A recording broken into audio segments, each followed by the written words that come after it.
Hi guys, welcome back to my YouTube channel. অনেক দিন পর আমি আবার ভিডিও আপলোড করছি অনেক কিছু কারণে। তো সেটা আগামী সব ভ্লগে আমি জানাবো তোমাদের। তো কালকে গণেশ পুজো, তো আমি ভাবলাম আবার শুরু করা যাক চ্যানেলটাকে, এর চেয়ে ভালো দিন হয় না। তো আবার চ্যানেলটাকে আমি শুরু করছি। তো এখানে আমরা সবাই মিলে গণেশ ঠাকুর আনার জন্য কুমারটুলি যাচ্ছিলাম। আমি, মা, আমার একটা বোন আর আমার একটা দাদা ছিল। তো আমরা যাচ্ছিলাম কুমারটুলি ঠাকুর কিনতে। আমরা প্রত্যেক বছরই গণেশ পুজো করি, বাট এবছর একটু বেশি বড় করে হচ্ছে। এখানে আমি একটু নিজেকে ক্যাট মেরিয়ে দেখছিলাম যে কেমন লাগে দেখতে, ওই আর কি। তারপর এখানে সবাই একটু ক্যাট মেরে দিল, নিজেদেরকে দেখিয়ে দিল। ওকে, তো তারপর আমরা চলে গেলাম কুমারটুলির যাওয়ার পথে। এখানে আমাদের ন্যাশনাল ফ্ল্যাগটা কি সুন্দর লাগছে দেখতে পাচ্ছ। তারপর এরা দুজন ঘুমিয়ে পড়েছিল, একদম কোনো সেন্স ছিল না।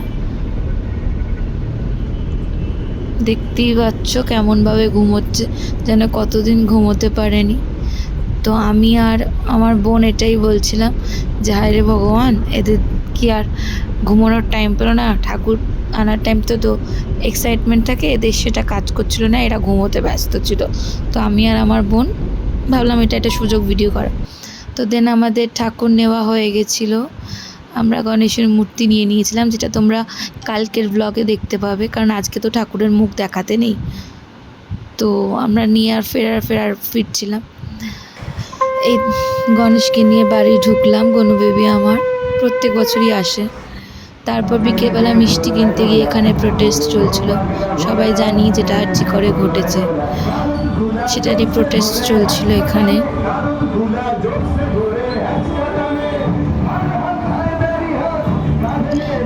তারপর বাড়ি ফিরে এই পুচকে দুটোর সাথে একটু খেলা করে আমি আজকের ব্লগটা শেষ করছি।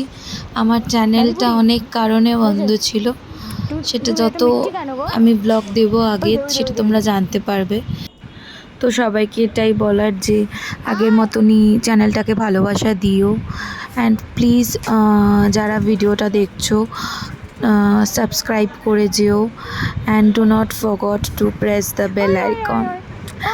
তো আজকের মতন এখানেই টাটা, অ্যান্ড সবাইকে হ্যাপি গণেশ চতুর্থী।